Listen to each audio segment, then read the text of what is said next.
পুলিশের সর্বোচ্চ পদে আসীন থাকাকালীন সময় পুলিশের সাবেক মহাপরিচালক বেনজির আহমেদ যেন সাক্ষাৎ এক মগের মূল্য কায়েম করেছিলেন। অবৈধ উপায়ে গড়ে তুলেছিলেন অর্থবিত্তের পাহাড়।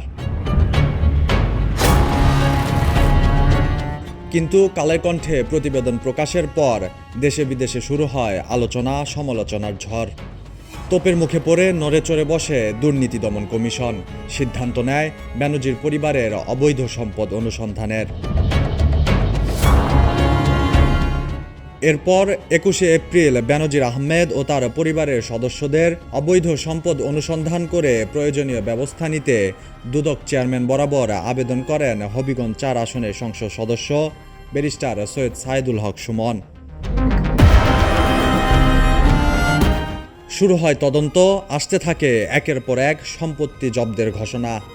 এর আগে ঢাকার একটি আদালত থেকে বেনজিরের স্থাবর অস্থাবর সম্পত্তি জব্দের ঘোষণা দেওয়া হয়। কিন্তু বেনজির আহমেদ ও তার পরিবারের সকল সম্পত্তি কি আদৌ জব্দ হয়েছে? চলুন জেনে নেওয়া যাক। অভিযোগ রয়েছে বেনজির আহমেদের নামে থাকা রাজধানীর ভাটারায় ৫ তলা ও স্ত্রী জিশান মির্জার নামে থাকা উত্তরার ৭ তলা বাড়ি জব্দে আইনি বাধা না থাকলেও সময় ক্ষেপণ করছে দুর্নীতি দমন কমিশন।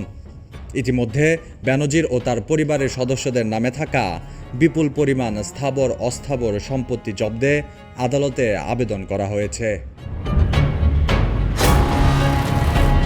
কিন্তু উত্তরা ও ভাটারার বাড়ি জব্দে এখনো পর্যন্ত কোনো আবেদনই করেনি দুর্নীতি দমন কমিশন।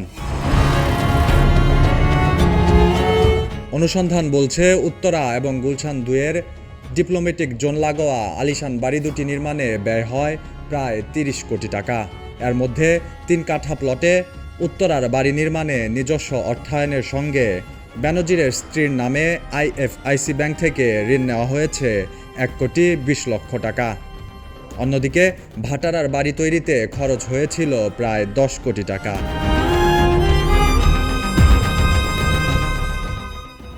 উত্তরা ও ভাটারার বাড়ি দুটির মধ্যে উত্তরার বাড়ির সকল তথ্য ইতিমধ্যেই সংগ্রহ করেছে দুদক, তাই এটি জব্দের আবেদন করতে দুদকের আর কোনো অসুবিধা নেই।